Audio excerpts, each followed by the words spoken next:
Bueno, nuevamente muchas gracias por conectarse. Me presento, soy Blanca Estela Camargo, soy licenciada en nutrición y el día de hoy los voy a acompañar para que conozcamos un poco más sobre la nutrición en enfermedades crónico-degenerativas. Y bueno, si al final de la sesión tienen alguna pregunta, con gusto me la pueden hacer saber. Y bueno, para comenzar, les voy a compartir qué es dieta. Cuando escuchan la palabra dieta, ¿qué es lo primero que viene a su mente? Regularmente creemos que es solo dejar de comer o comer ciertos alimentos, que es comer frutas y verduras, por ejemplo. Sin embargo, dietas son todos los alimentos que ingerimos a lo largo de un día. Es decir, todas y todos hacemos dieta todos los días. Más que existir alimentos buenos o malos, son las combinaciones y las cantidades que ingerimos. Las preparaciones, los horarios de alimentación y los costos de un plan de alimentación pueden ser muy accesibles si elegimos la temporada y también que sean de buena calidad. Y también en el caso de enfermedades crónicas debemos tener presente la importancia de una alimentación saludable.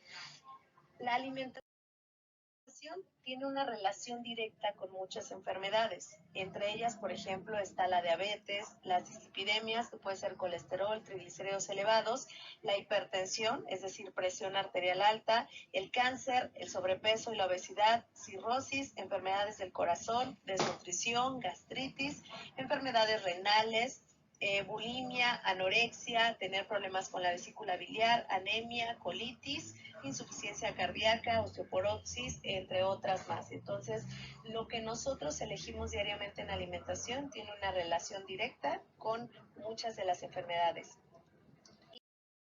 Y también la nutrición tiene una relación directa con la condición del ciclo de vida que tengamos. Por ejemplo, es diferente que tengamos un ciclo de vida en el que estemos con embarazo y lactancia, las necesidades nutricionales son diferentes a un proceso en el que tenemos infancia, niñez, adolescencia. También implica la condición física y la edad, es decir, si estamos haciendo deporte, a las personas con edad adulta, por ejemplo, a las personas que ya son adultos mayores o si estamos cursando por alguna enfermedad. Y bueno, para adentrarnos un poco al tema que vamos a platicar el día de hoy, que son enfermedades crónicas, existe un término que es ENT, que según la Organización Mundial de la Salud, las enfermedades no transmisibles entran en esta clasificación ENT. También son conocidas como enfermedades crónicas. Suelen ser de larga duración y son el resultado de una combinación de factores genéticos, fisiológicos, ambientales y de comportamiento. Los principales tipos de enfermedades no transmisibles son las enfermedades cardiovasculares, como los infartos de miocardio o los accidentes cerebrovasculares, algunos cánceres, enfermedades respiratorias crónicas, como la enfermedad pulmonar obstructiva crónica y la diabetes. Los factores de riesgo metabólico para desarrollar estas enfermedades está hipertensión arterial, a quien se le atribuye el 19% de muertes a nivel mundial, el sobrepeso y la obesidad, la hiperglucemia, que son niveles elevados de glucosa en sangre, y también la hiperlipidemia, que son niveles elevados de grasa en sangre. Entonces, todos estos factores son factores de riesgo para tener alguna de estas enfermedades. Y también les voy a compartir algunos datos y cifras que nos comparte la Organización Mundial de la Salud en torno a las enfermedades no transmisibles, es decir, las enfermedades crónicas. Estas cobran la vida de 41 millones de personas al año, lo que equivale al 74% de todas las muertes a nivel mundial. Cada año, 17 millones de personas mueren por una enfermedad crónica antes de los 70 años de edad. El 86% de esas muertes prematuras se producen en países de ingresos bajos y medianos. El consumo de tabaco, la inactividad física, el consumo nocivo de alcohol, las dietas poco saludables aumentan el riesgo de fallecer por alguna enfermedad no transmisible. También estas enfermedades, como las enfermedades cardiovasculares, representan la mayor parte de mortalidad por enfermedades no transmisibles. Es decir, 17.9 millones de personas al año mueren por estas enfermedades, seguidas de los cánceres, que tienen 9.3 millones, las enfermedades respiratorias crónicas con 4.1 millones y la diabetes con 2 millones, incluidas las muertes por enfermedad renal causada por diabetes. La detección, cibrado y tratamiento de las enfermedades no transmisibles, así como los cuidados paliativos, son componentes clave en la respuesta a estas enfermedades crónicas. Y también eso es a nivel mundial, pero vamos a ver también cuáles son los factores de riesgo incapacitantes en México, ya que, por ejemplo, ustedes pueden observar en su pantalla algunas enfermedades que ahorita les voy a ir comentando, y en la parte de abajo nos dice los años de vida con discapacidad que pueden tener una persona. Estos factores evidentemente son modificables. Por ejemplo, en el caso de que tuviéramos una hiperglucemia en ayuno, serían más o menos 10 años de nuestra vida los que podríamos pasar de manera incapacitante por esta enfermedad. Un índice de masa corporal elevado, por ejemplo, son entre 7.5 y 8 años. Un riesgo atribuible a la dieta, por ejemplo, podemos tener hasta 5 o 6 años de incapacidad. Y también, por ejemplo, la presión arterial, es decir, la tensión arterial elevada, pueden ser de 2.5 a 3 años. Y así diferentes actividades, por ejemplo, tener insuficiente actividad física nos puede llevar incluso a que 2.5 años de nuestra vida puedan ser incapacitantes. Entonces, este tipo de situaciones son muy importantes porque ese factor de riesgo hace que de verdad podamos tomar conciencia, más aún en el sector salud, que hasta donde tengo entendido son parte de ustedes los que están en ese sector. Y les voy a compartir también algunas cuestiones del INEGI que nos habla de la encuesta nacional sobre salud y envejecimiento en México en el 2021 y nos dice que la población de 53 años y más, según el sexo y tipo de enfermedad autodeclarada por diagnóstico previo, es decir, el 43.3% de la población en México tiene hipertensión. De este 43%, el 49.9% son mujeres, y el 35.5% son hombres. Después del 100% de la población, 25% dice que tiene diabetes, es decir, 1 de cada 4 mexicanos padece diabetes. De estos, el 28.1% son mujeres y también el 22.5% hombres. En el caso de problemas cardíacos, por ejemplo, tenemos 5.2%, en el caso de enfermedad pulmonar 4.2%, personas que han tenido un infarto 3.1%, personas con algún tipo de cáncer 2.3% y personas con algún punto de embolia 2.3%. Entonces, si nos damos cuenta, son muchísimas las personas que tienen después de los 53 años algún tipo de enfermedad con diagnóstico. También la población de 53 años o más, según el sexo y estado de salud general autodeclarado. Esto me da mucho la atención y se los quise compartir porque el 54.6% de la población considera que tiene una salud regular. Si en este momento les hiciéramos la pregunta a ustedes, ¿cómo consideran su salud? ¿Excelente, muy buena, buena, regular o mala? ¿En cuál consideran que estarían? Y esta es una reflexión personal para que ustedes se den cuenta de la magnitud que estamos teniendo en problemas de enfermedades crónicas. Y, por ejemplo, también en la población de 53 años y más, según sexo y tipo de cuidados preventivos, esta es la cantidad de personas, por ejemplo, que se vacunaron contra el COVID. En el caso de mujeres, 89.9%, en el caso de los hombres, 84.6%, y personas que se hacen una prueba de hipertensión o padecen presión alta, y está el 69.9%, y en el caso de los hombres, 55%. También prueba para detectar diabetes se la realizan más las mujeres, 68.3%, y los hombres, 54.2%. Y la medición del colesterol, por ejemplo, es un poco mayor también en mujeres, 60.7 y 50.1 en el caso de los hombres. Y bueno, todo esto se los comento para llevar a la parte de prevención y control. Centrarse en reducir los factores de riesgo asociados a estas enfermedades.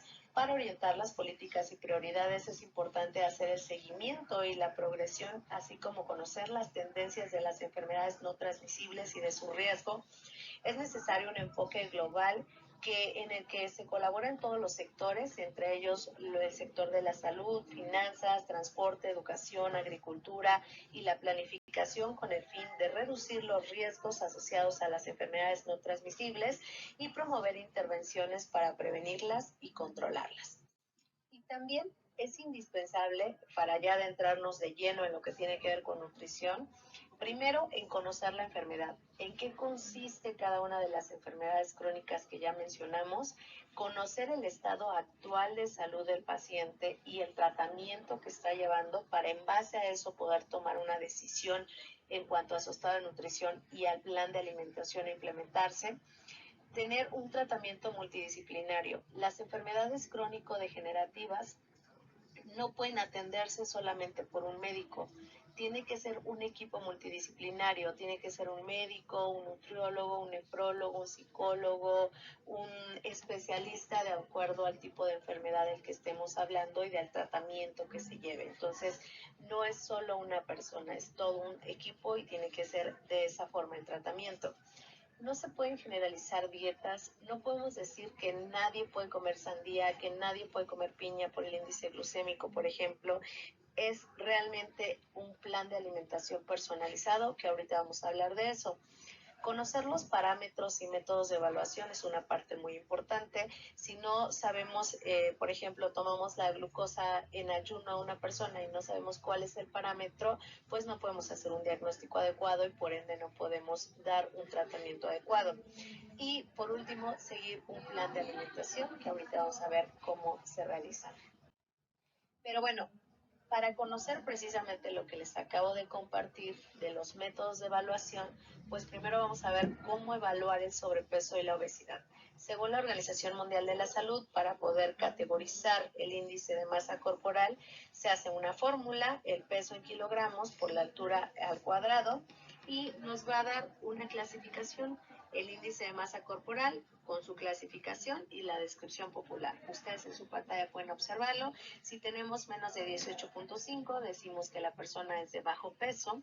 Si tenemos entre 18.5 y 24.9 en el resultado de índice de masa corporal, entonces estaríamos diciendo que la persona tiene un índice de masa corporal adecuado. Si tuviera de 25 a 29.9, entonces tendríamos una persona con sobrepeso. De 30 a 34.9, una persona con obesidad grado 1, y 35 a 39.9, una persona con obesidad grado 2, y más de 40, una persona con obesidad grado 3. Entonces, esta es la forma en la que nosotros podríamos hacer la clasificación de sobrepeso y obesidad, lo que nos lleva a conocer también cuál sería la clasificación en el método para personas que tengan hipertensión. Y en el caso de hipertensión, por ejemplo, es medir la presión arterial. Lo que vamos a hacer es que una presión arterial alta o por encima de 140/90 miligramos de mercurio es hipertensión. Y en esta parte, por ejemplo, también están observando su pantalla ya una categoría que es normal, en donde viene la presión sistólica, es decir, el nivel más alto que vamos a tener, y la presión diastólica como el nivel más bajo que vamos a tener. Normal sería menos de 120 y menos de 80, en el caso de la diastólica. Y prehipertensión, por hacer esta clasificación, según el report en el journal, sería de 120 a 139 la sistólica y la diastólica de 80 a 89. Hipertensión estadio 1, que nos marcaría un color naranja, sería de 140 a 159, la sistólica, y la diastólica de 90 a 99. En el caso de hipertensión estadio 2, de 160 a 180, y la diastólica de 100 a 110. Y bueno, una crisis hipertensiva en donde se requiere atención de urgencia sería una presión sistólica arriba de 180 y diastólica mayor a 110.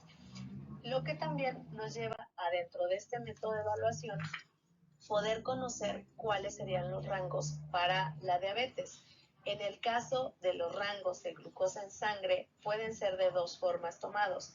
La primera sería conocer el nivel de glucosa en sangre en ayunas y la otra sería conocerlo 2 horas después de haber comido. Entonces, si lo vemos en esta parte, ahorita van a ver en su pantalla, cuál sería la condición si nosotros hiciéramos una evaluación de glucosa para conocer pacientes que ya tengan diabetes o que tengan un diagnóstico sin diabetes. Por ejemplo, en ayunos sería entre 70 y 100 miligramos sobre decilitro en una persona sin diabetes, y en una persona con diabetes sería de 70 a 130 miligramos sobre decilitro. Y también, por ejemplo, 2 horas después de comer sería de 70 a 140 miligramos sobre decilitro, y también si fuera menos de 180 en personas con diabetes 2 horas después de comer. En este rango es importante hacer mención también que esto es según la Federación Mexicana de Diabetes, y regularmente tenemos que preguntarle al paciente o a la persona que estemos atendiendo si comió o no algún alimento, incluso aunque sea temprano, y si sí lo consumió, entonces saber desde hace cuánto consumió el alimento para que nosotros podamos hacer un plan de alimentación adecuado y también podamos ayudar en esta parte. Y bueno, después de conocer estos rangos, también para que ustedes los tengan, creo que se trabó un poco la pantalla, pero voy a checar que ya la puedan ver para que vean el método de evaluación de diabetes. Ahí está. Lo que nos hace a ir a cómo hacer un plan de alimentación. Un plan de alimentación tiene que ser personalizado. Es decir, un plan de alimentación que me funcione a mí, Blanquestela, no le va a funcionar a Lupita y no le va a funcionar a Juanito. O sea, realmente el plan es para cada persona. Nos pueden funcionar recomendaciones generales, que es parte de lo que vamos a ver el día de hoy.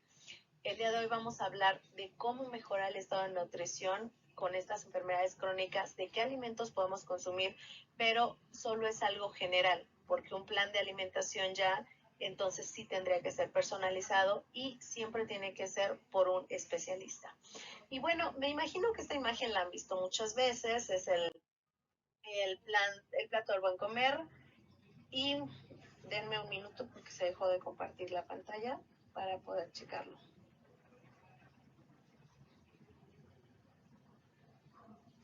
Un minuto, por favor.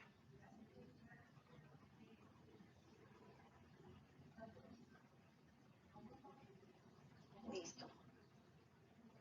Bueno, me imagino que ustedes han visto previamente esta imagen, que es el plato del buen comer. ¿Cómo funciona? Funciona con los colores del semáforo. El grupo más abundante de nuestra alimentación tienen que ser las frutas y las verduras. Después, en este grupo, pues tenemos al verde. Después tenemos al naranja, que entra aquí todos los cereales, que deben ser suficientes: sopa de pasta, arroz, espagueti, tortillas. Y en el grupo rojo, que es el grupo más reducido, vamos a tener leguminosas y alimentos de origen animal. Ahorita les voy a dar una imagen de cómo hacer esa división ya en tu plato. Pero el plato del buen comer nos ayuda a darnos cuenta cómo sería un plan de alimentación. Un plan de alimentación y una dieta, por así decirlo, tiene que ser completa. ¿A qué se refiere esto? Que cada tiempo de alimentación, desayuno, comida y cena, tienen que tener los 3 grupos de alimentos. Por ejemplo, si fuera un desayuno y queremos cereal, sería cereal, que tenemos al grupo naranja con leche, está en el grupo rojo, y le ponemos fruta y está en el grupo verde. Entonces fue completa porque metimos los 3 grupos. Si fueran huevos, por ejemplo, en el desayuno, huevos, que es alimento de origen animal, le vamos a poner, por ejemplo, jitomate para que sea la mexicana, y 2 rebanadas de pan integral, y mezclamos los 3 grupos. A eso se refiere con completa. Tiene que ser equilibrada porque tiene que ser el grupo más alto en nuestra alimentación, todas las frutas y las verduras. Luego decimos, no, pues es que yo comí ensalada y una pechuga. Pero ya si hacemos un recordatorio 24 horas, nos damos cuenta que la persona en realidad se comió 2 rebanadas de pepino, 2 rebanadas de jitomate y una pechuga enorme, y 10 tortillas, por ejemplo. Entonces ahí sería diferente hacer una división, que una vez les voy a compartir en el plato. Por ejemplo, sería más fácil si ustedes lo ven de esta forma. Es un plato de tamaño estándar, ustedes lo van a dividir a la mitad. La mitad van a ser las verduras, por ejemplo, en este caso la ensalada. La mitad restante, es decir, la cuarta parte, va a ser alimento de origen animal, en este caso es pechuga asada, y la otra cuarta parte cereal, en este caso es arroz. Entonces, si nos regresamos y vemos nuevamente la imagen del plato del buen comer, nos damos cuenta que a eso se refiere con equilibrada. No es lo mismo que solo pongamos dos rebanadas de jitomate y dos rebanadas, perdón, de pepino, a que pongamos medio plato de verduras. Y también va a ser suficiente. ¿A qué se refiere con que sea suficiente? A que le puedan enseñar también a las personas y lo apliquen para sí mismas, sí mismos, que aprendamos a conocer cuando tenemos hambre y cuando tenemos saciedad. Si nosotros aprendemos a leer nuestro cuerpo y nos damos cuenta cuando ya nos llenamos y dejamos de comer aún teniendo alimento en el plato, incluso las mamás, si algunas de ustedes son mamás, regularmente lo que hacen las mamás es lo que el hijo no se quiso comer, se lo comen ellas. Entonces tenemos ya un excedente y estamos comiendo un poco de más. Entonces a eso se refiere con que sea suficiente, que cuando tengamos la saciedad dejemos de consumir el alimento y entonces podamos tener una dieta adecuada. Va a ser variada porque vamos a incluir todos los grupos de alimentos. A mí me gusta mucho darle a mis pacientes esta imagen porque no significa que puedan o solo comer un alimento, al contrario, pueden hacer las combinaciones que se les ocurran. Algo que yo también les pido mucho es impriman esta imagen, péguenla en el refri, en la estufa, donde quieran, en la cocina, pero cada que la vean, recuerden cómo funciona el plan. Y, por ejemplo, obviamente no vamos a comer manzanas todo un mes. Vamos a comer manzana, plátano, naranja, guayaba, dependiendo la temporada y el alimento que ustedes quieran. Va a ser higiénica porque, pues, como ustedes saben también, los alimentos pueden contener eh, pueden ser más bien transmisores de algunas enfermedades bacterianas si no se lavan adecuadamente, si tienen microorganismos. Entonces es importante que sea higiénica porque se tiene que lavar, desinfectar, cocer todos los alimentos. Y va a ser adecuada porque no es lo mismo, que era lo que veíamos al inicio de la presentación, que yo le haga un plan de alimentación a una mujer embarazada, a un adulto mayor, a un hombre, a un niño escolar, a un bebé. Entonces no es el mismo plan de alimentación. Sin embargo, tampoco significa que en una familia todos tengan que comer diferente, todos pueden comer lo mismo, solamente van a cambiar las cantidades y preparaciones, que era lo que decíamos al inicio. Entonces, nuevamente les presento esta imagen, es para que ustedes se guíen. Si me dijeran, no, Blanca, Estela, es que yo, por ejemplo, voy a hacer el día de hoy carne de res con verdolagas en salsa verde. Usan la misma imagen. La salsa verde con las verdolagas, pues es el equivalente a las verduras que están en su plato. La carne de res es el equivalente a la pechuga y ustedes pueden poner arroz, pero tal vez en el guisado del día de hoy no tienen arroz. Pueden quitar el arroz y ponen tortillas, por ejemplo. Pero si yo voy a comer tortillas en mi menú, entonces no voy a incluir, por ejemplo, sopa de pasta, arroz, espagueti. Puedo incluir una sopa de verduras, puedo incluir, por ejemplo, lentejas, puedo incluir algún otro tipo de alimento. Y si tomo sopa de verdura, arroz, espagueti, entonces disminuyo la cantidad de tortillas o quito las tortillas de mi alimentación. El chiste es que con el planificador del plato pues tengan una forma de verificar lo que ustedes están comiendo. La fruta de postre y el agua natural. Y bueno, pasaríamos a conocer también qué es un plan de alimentación. Como ya lo mencioné hace un momento, un plan de alimentación tiene que ser personalizado, es decir, para cada persona es diferente y tiene que ser dado por un especialista.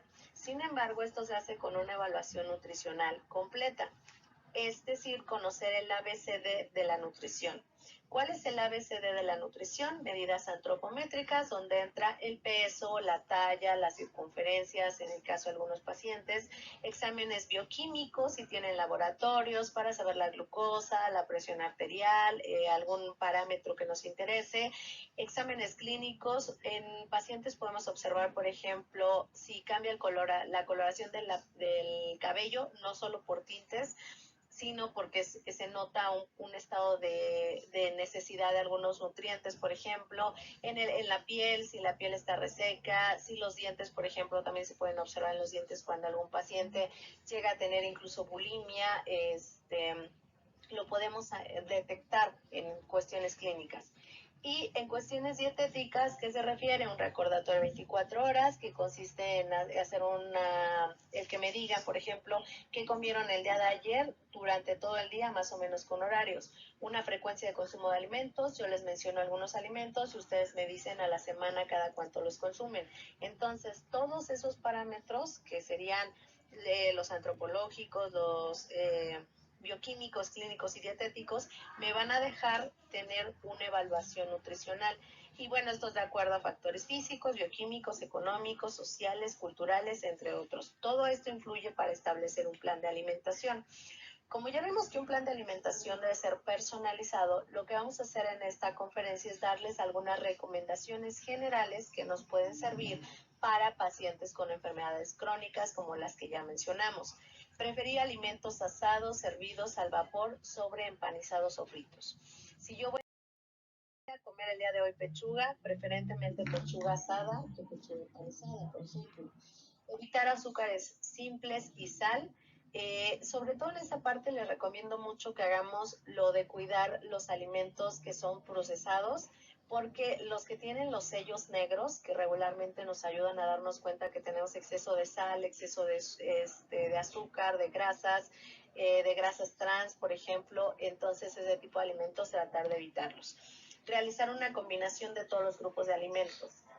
Incluso les voy a decir algo aquí. Si ustedes pensaran en que un domingo tuvieron que salir con familia, si es que se diera el caso, ¿no? O por cualquier situación ustedes tuvieran que comer fuera de casa. Regularmente, por ejemplo, una hamburguesa no sería satanizada. Si nos damos cuenta, pues tenemos pan que pertenece al grupo de los cereales, tenemos la carne que pertenece al alimento de origen animal. La cantidad de lechuga y de jitomate no contaría para un grupo de verduras. Pero, ¿qué podríamos hacer? Nosotros podríamos comernos una ensalada de pepino con jícama y después la hamburguesa y mezclamos todos los grupos. Entonces, es importante en ese sentido para que ustedes lo chequen. También, por ejemplo, consumir por lo menos 2 litros de agua al día y también realizar actividad física. La actividad física tiene que ser por lo menos 30 minutos al día. Y esos 30 minutos tendrían que ser continuos. También tomarse tiempo para cada comida, esta parte es muy importante. No tratar de comer rápidamente. Sé que en algunas ocasiones pues, tenemos un poco de prisa, sin embargo, tendríamos que checar que no sea que comamos tan rápido, que nos demos el tiempo para realizarlo. Establecer horarios de alimentación, evitar largos periodos de ayuno. Por ejemplo, esto tiene que ver con la actividad física. Decimos realiza actividad física, pero eso no significa que, por ejemplo, yo pueda hacer actividad física en ayunas, porque si lo hago de esa manera, ya tengo una situación en la que no tuve suficiente glucosa, suficiente energía, y luego luego realizo actividad física y no consumo alimento, entonces eso va a hacer que cuando yo consuma energía, consuma alimento, lo voy a absorber todo, porque mi cuerpo está necesitando energía. Entonces, ¿qué voy a hacer? Puedo hacer, si voy a hacer la actividad física muy temprano, un desayuno muy ligero, un refrigerio solamente, y entonces ahora sí puedo realizar ya mi actividad. Y después de esto, la siguiente recomendación sería hacer partícipe a la familia. Esta parte es muy importante. No funciona la mayoría de los casos, el éxito radica en que sea partícipe toda la familia. Si nos damos cuenta y tenemos un paciente con diabetes, y el paciente con diabetes sabe que es diabético y que no puede consumir azúcar, y sabe también que es diabético 24/7, es decir, las 24 horas del día, los 7 días de la semana. Pero es el cumpleaños de su hijo. Y entonces, como es el cumpleaños de su hijo sí compró un pastel y sí está conviviendo con todos con azúcares y también tiene refrescos y jugos industrializados porque es una reunión. Entonces, ¿qué creen que va a suceder con la persona con diabetes? le va a ocurrir dos cosas y ninguna de las dos es positiva. La primera puede ser excluido, es decir, él se va a sentir excluido porque no va a poder comer nada de lo que están ofreciendo en la reunión familiar. O la otra va a pecar y va a decir, bueno, solo me voy a comer un pedazo de pastel por el día de hoy, solo me voy a tomar un refresco por el día de hoy. Sin embargo, ese por el día de hoy tiende a ser común y a hacerlo más tiempo. Entonces, eso hace que la persona no pueda tener éxito en su plan de alimentación. Por eso es importante la participación de toda la familia. Hacer combinaciones atractivas, utilizar las raciones apropiadas.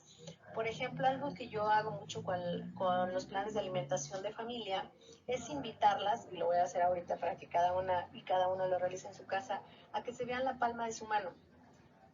Véanse la palma de su mano y si pueden en algún momento con toda su familia, chequen que todos tienen las palmas de diferentes tamaños. Los hombres tienen las palmas de las manos más grandes regularmente que las mujeres y obviamente no tenemos la misma palma con los niños o adolescentes. La palma de la mano es una forma de utilizar raciones apropiadas y de darnos cuenta qué necesidades energéticas tenemos.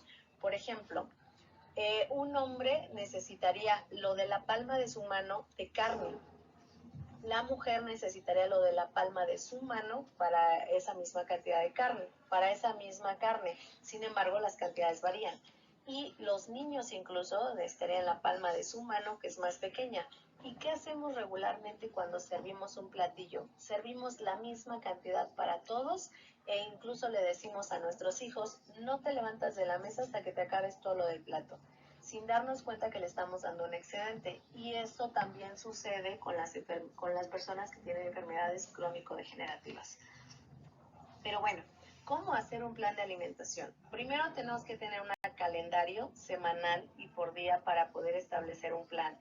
Tener metas a corto, mediano y largo plazo y tener una evaluación del estado de nutrición del paciente. Tenemos que saber dónde estoy para poder saber a dónde quiero llegar y cómo lo haré. Entonces, esta parte es primordial.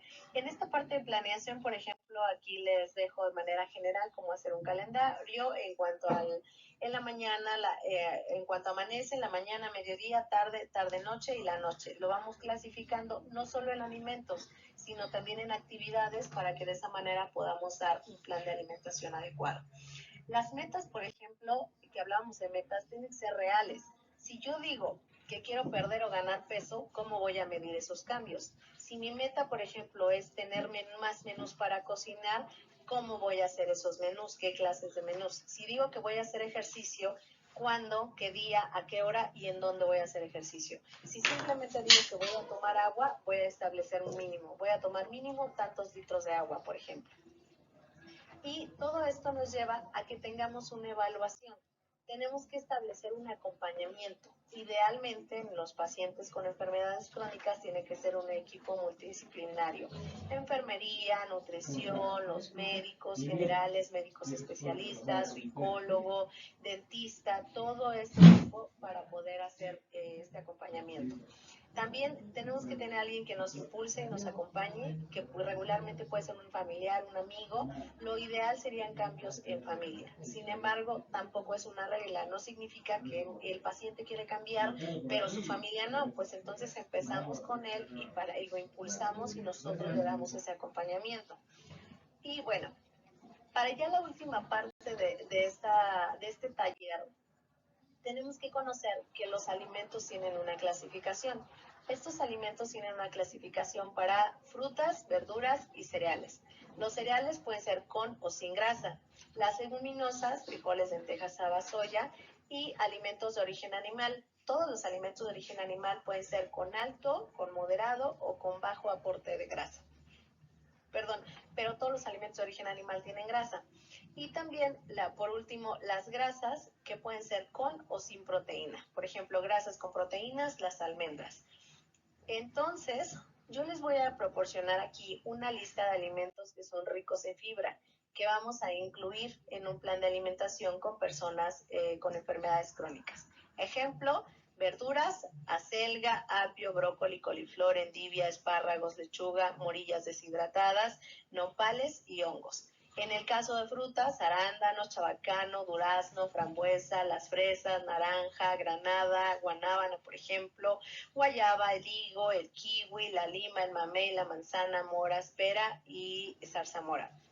En el caso de los cereales, la avena, salvado de trigo y maíz, cereal integral, el elote, el espagueti integral, el germen de trigo, hojuelas de arroz, el maíz, palomitas naturales, pasta integral y tostadas horneadas. Fritas no, son horneadas. Y leguminosas, alubia, frijol, garbanzo, soya, lenteja. Estos son los alimentos que tienen fibra. Sin embargo, reitero lo que les había comentado hace un momento, no significa que sean estándar para todos. Recuerden que los planes son personalizados. Ejemplo, aquí está el higo. El higo no lo podría consumir solo una persona con diabetes porque tiene el índice de glucémico alto. Entonces tendríamos que cuidar esa parte. En el caso, por ejemplo, de las palomitas, aunque sean palomitas naturales, si son compradas, no podría consumirla una persona con hipertensión porque llegan a tener sodio. A excepción de que ustedes las cocinaran en su casa y no les pusieran nada de sal, eso sería diferente. En el caso, por ejemplo, de la soya, algunas personas pueden ser intolerantes o pueden no gustarles ciertos alimentos. Entonces, no son estándares, son alimentos que son ricos en fibra, que podemos incluir, pero que tenemos que checar en alguien que sean personalizados para poder incluir. También, por ejemplo, están los alimentos que son ricos en hierro. Estos regularmente nos ayudan mucho, sobre todo en enfermedades crónicas que tienen ya un tratamiento paliativo. Si yo tengo un paciente con diabetes o algún tipo de cáncer y ya no está pudiendo generar todo un tratamiento adecuado y solo tenemos ya un cuidado paliativo, tengo que incluir más alimentos que tengan hierro para que tengan más proteína. Entonces, ¿dónde lo encontramos? Todas las verduras de color verde oscuro, verdolagas, quelites, espinacas, acelgas, cereales, panes integrales, leguminosas, frijoles, habas, lentejas, garbanzos, soya, grasas con proteína, nueces, almendras, cacahuates, alimentos de origen animal como el hígado, la ternera, la carne de res, el pescado, los mariscos, camarones, ostiones, aves, yema de huevo. Ejemplo también, si tengo un paciente con enfermedad crónica con defensas bajas, no podría darles, por ejemplo, algunos tipos de marisco. No podría darle, por ejemplo, las verduras, aunque sean de color verde oscuro, crudas. Tendrían que ser todas las verduras cocidas. Si esta persona, por ejemplo, está cursando por un periodo de diarreas, por ejemplo, no puedo darle cereales integrales. Entonces, reitero, eso es una lista de alimentos ricos en hierro que nos sirven para tener una base, pero no significa que puedan ser generalizados, tienen que ser personalizados. Y también les va a compartir alimentos ricos en vitamina C porque tienen muchos antioxidantes, para que también los conozcamos en ese sentido.